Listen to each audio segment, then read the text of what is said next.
What's good, Black Star Podcast? Welcome back to Challenge. It's your boy Jared. Ladies, let's have a conversation. Y'all, y'all get mad at me for saying that there's men of other cultures and other races that don't want y'all. That may be kind of slightly bending the truth a little. Not, it's mostly true, but here we're gonna have a sister explain to you and give you a warning about marrying these men from other races and other countries, not just Africa. This goes for basically the whole damn other part of the world, the non-westernized part of the world. Let's let brother Phil here take a little. Let's see hear his take first before I give mine. You know, in America, there is this saying that I see a lot of times. Well, anything the men can do, the women can do as well. And we have been proving time and time again, no. I believe in gender roles, and gender roles are there for a purpose because when it comes time to men providing something, then, gender roles work very well at that point, right? But then when men say, okay, well, we want you to do the exact same thing, soft guy era, then you want to get upset and say, oh, they too sassy.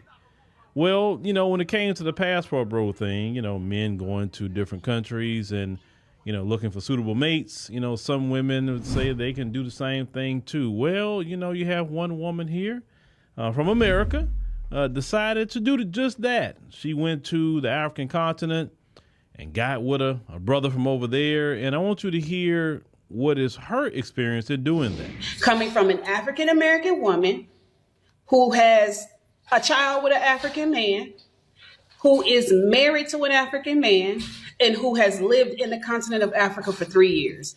Let me tell you what's up. If an African man is interested in you and you can see no fruit of success, he's needy.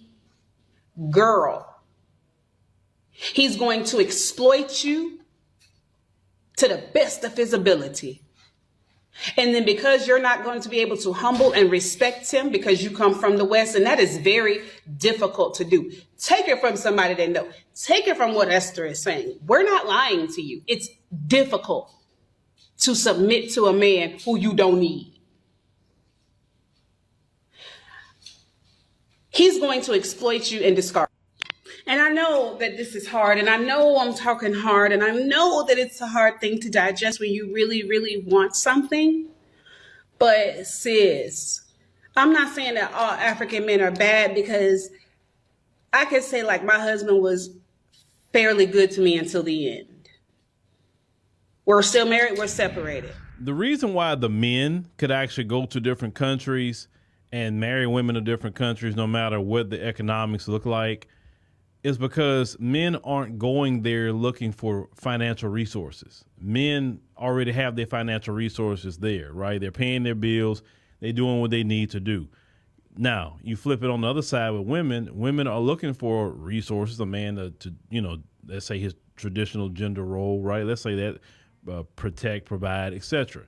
Well, if you're going to complain on men in America, especially we're talking about our community, say black men don't have this, black men don't have that. That's kind of like jumping out of the oven and then jump into the frying pan. If you go over there, the currency, which the original post said she actually went to Ghana. So if you look at the currency from $1 US to one Ghanaian CD, it's not the same. They're not both one and one. That's number one. Two, the unemployment rate you have in Ghana. Three, the way the jobs pay in Ghana, right, is not the same it would be in the United States of America. So if you as a black American woman who's going to have probably more resources due to your job or career you may have already, you're going to try to go to Ghana, is already, or any African country, it's going to create a problem, right? The reason why it's going to create a problem because in a lot of those structures and even outside the Western world, women don't have the mouth in a lot of those traditional countries. They don't have the careers. They don't have the place. And usually women that do have that, they looked at as very rebellious, outliers in those societies. A lot of times they're ostracized. They're called Western. You know, like they really have a hard time if they do live in those societies and they're that way. You understand? So you heard what Brother Phil said. Now, keep in mind, I'm going to just use half of this video. I'm going to post a link to the actual video down below. But let's have that conversation. When black men are telling you that you have a better chance at having a more successful relationship with us than other races of men, well, other cultures of men, that's fairly true. Because we were raised in a, I forget what Brother Dennis Sperling calls it, but we were raised to be more accepting to a lot of the things that a lot of women do. Now, the problem is, y'all have gone too far. And what I mean by too far is, y'all think that just because you make a little bit of money, you make some money, that you don't need a man. You don't need anybody. And the problem with that is this: that thought process is going to end up falling if you get laid off or something happens to where you're hospitalized. See, y'all don't want to have an eye on the count. Y'all don't want to actually think about, y'all thinking about the here and now. Y'all don't think about when y'all get older or get hurt or any point or any of that. Y'all don't want to actually have a conversation because y'all believe in the back of your mind is that I got it, I can take care of myself, I don't need anybody, until you need somebody. And then you're looking around like, damn, I need somebody right now. And then 9 times out of 10, you start becoming more desperate. And the thing is, and the bad part about it is this: men can smell the desperation on a lot of women. We can smell it. It's like a bad perfume. It's pungent. It's very noticeable.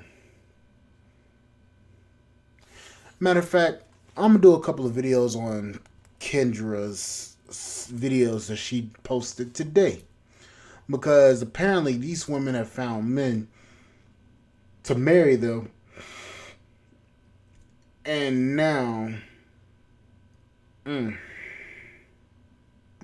it's a sense of these women are desperate. But yeah. Just if you decide to go over to Africa or Colombia or Dominican Republic and find a husband, cool. Just understand that you're moving to a different culture. If you're going over there to find a wife, you're going to a different country. You're going to a different culture, so the customs are going to be a lot different. Just understand that what you're seeing from in the West ain't always the best situation, especially for women. If you're going overseas and you got a smart ass mouth and you think you know everything, just know you're going to get humbled real quick when you go overseas, because they don't give a damn about your money.